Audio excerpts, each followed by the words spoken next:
За сайн байцгаана уу. Өнөөдөр ингээд бүгдээрээ XM-ийн аккаунтыг хэрхэн нээх талаараа суралцгаая.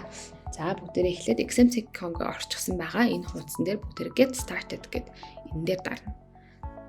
За get start гэд дарлаа. Энэ тусдаа хуудас гарч ирэхээр байгаа. За энэ дээрээ бүгдээрээ за ямар XM хаягаар XM гэдэг ямар email хаягаар бүртгүүлэхээ тэр email хаягаар биччихнэ гэж ойлгож байна. За ингээд пассвортоо зохиолоо. За ингээд бүртгүүлж болно гэж ойлгож байна.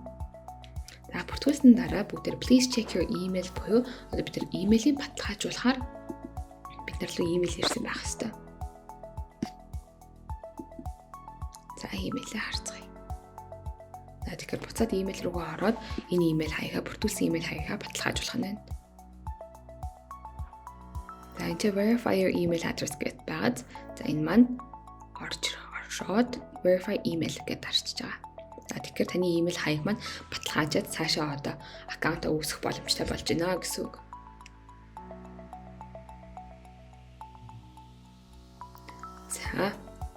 За ингэж гараад ирлээ. Энэ маань болохоор ерөнхийдөө бол та аккаунт маань үүсээд ихний шатанда орчихсан байна. Дөнгөж бүртгэл маань үүсчлээ гэсэн үг.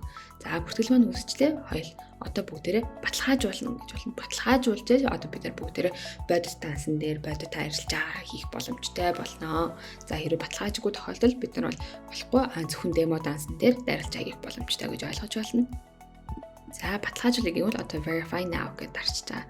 За энэ дээр болохоор өөрсдийнхөө албан ёсны нэрнүүдийг бичээд оруулнаа. За Монголд болохоор яг ямар алдаа гардаг вэ гэхээр бүгдээрээ энэ чинь хочоо ч юм уу те товчсон нэрнүүдээ оруулцдаг. Тэгэхээр заавал бүтэн нэр оруулнаа гэж ойлгож болно. За энэ чинь ингэж бичиж те.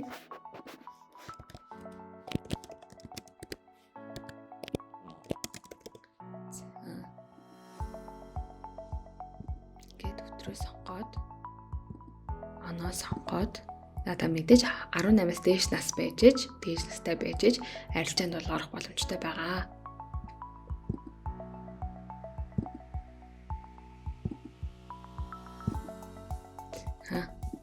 За энэ ч өөрөө бүртгэлтэй утасны дугаарыг бол биччихнэ.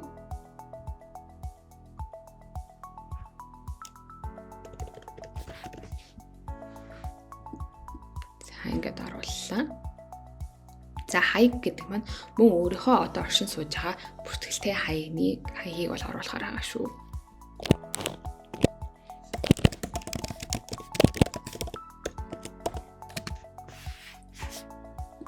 За ингээд хаяг маань гараад ирчихин тий. За postal code орлоо. Street number гэдэг дээр маань болохоор бүгд юу бичих юм. Одоо бидний гудамж байдаг штеп. Одоо Сүхбаатар дүрэг гэдэг. За одоо Сүхбаатар дүрэгт маань болохоор Олимпийн гудамж байдаг. Олимпийн гудамжийг биччихэд одоо ингээд цаашаа нэг гудамжийнхаа нэрийг бичин заавал тоо бол биш. Цаашаа авлаа. За өмнө нь болохоор бас иймэрхүү юм дээр харилж ирсэн туршлагыг харж байна. За үгүй гээд хэрвээ анхан шатаа бол үгүйгээ орчтой. За тэгэн гот одоо бидний өгсөн мэдээллээр та бас ингээд туршлага багтаа байж магадгүй шүү.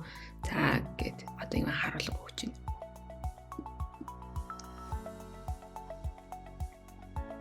За одоо энэ чинь маань яах вэ гэхээр бүгдээрээ өөрсдийнхөө албан ёсны иргэний үнэлэх болон гадаад паспортны мэдээллүүдийг оруулнаа. За эднэрийг заавал оруулж иж баталгааждаг байгаа. За энэ verify identity буюу одоо гадаад паспорт жолооны үнэмлэх эсвэл иргэний үнэмлэх аль алийг оруулах боломжтой хэсэг маань гарч ирж байна. Start verification гэдэг энэ дээр дарлаа.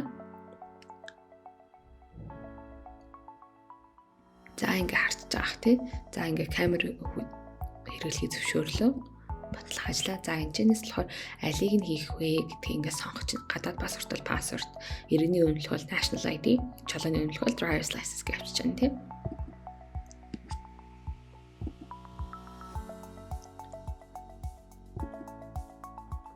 За ингэнгуут маань та бүхэнд ер нь харагдаж байгаа баг. Хэрхэн одоо зургийг авах вэ? Энэ ч болохоор гадаад паспортынхаа зургийг авах тал дээр ярьж байна тийм үү? За дөрвөн өнцгөн дөрвөлээ гарч ирсэн байх. Тодоор тийм. За энэ ямар ч гэрэл ойсон биш тий.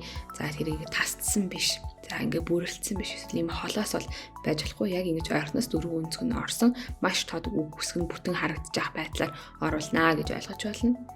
За хэрвээ одоо ингээд зураг авахгүй гэвэл бүгдээрээ upload буюу одоо ингээд өөртөө зураг оруулах дээр оруулж болно. За энэ маань болохоор өөртөө файл дотроос зураг оруулаад сонгочих нь шүү дээ, тийм. За би болохоор энэ дээр upload гэж сонгочих. Яагаад гэвэл одоо надад миний паспортны зураг байгаа учраас сонгож байгаа шүү. За ингээд бүгдээр баталгаажуулаад орууллаа.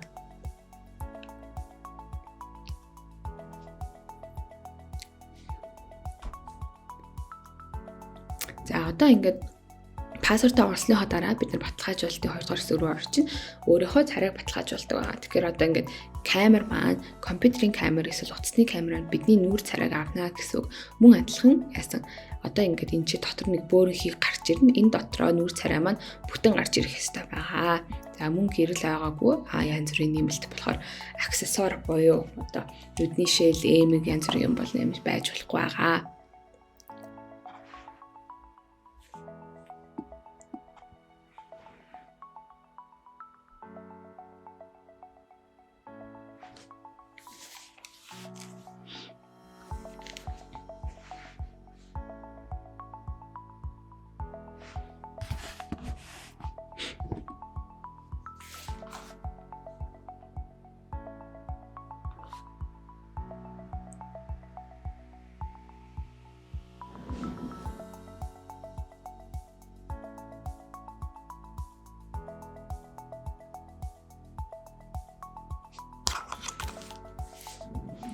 За одоо ингээд та бүхэн харж байгаа бах. Сая окей гэд болчихжин тий. Тэгин гутаа шууд орчиж болж байна. За Versace хэсэг дээр бүгдээр яг шууд нөгөө өөрийнхөө Монголиас татаж авч байгаа оршин суугаа хаягийн тодорхойлтыг оруулж болно. Иргэний үнэлэх гадаад паспорт бол Монгол иргэдэд бол шууд орж болдог байгаа. Тийм болохоор заавал нэмэлтээр авах шаардлага байхгүй. Хэрвээ одоо ингээд цаанаас нэмэлтээр авах шаардлагатай гэвэл яг нэмэлтээр оруулж болно.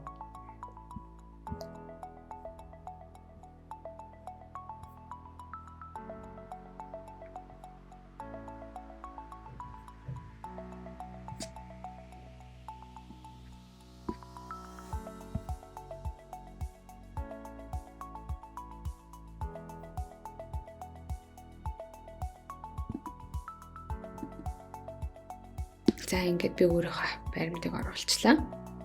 За upload your documents гэд гараад ирнэ. За ингээд бүх файлуудаа өгч шүү дээ.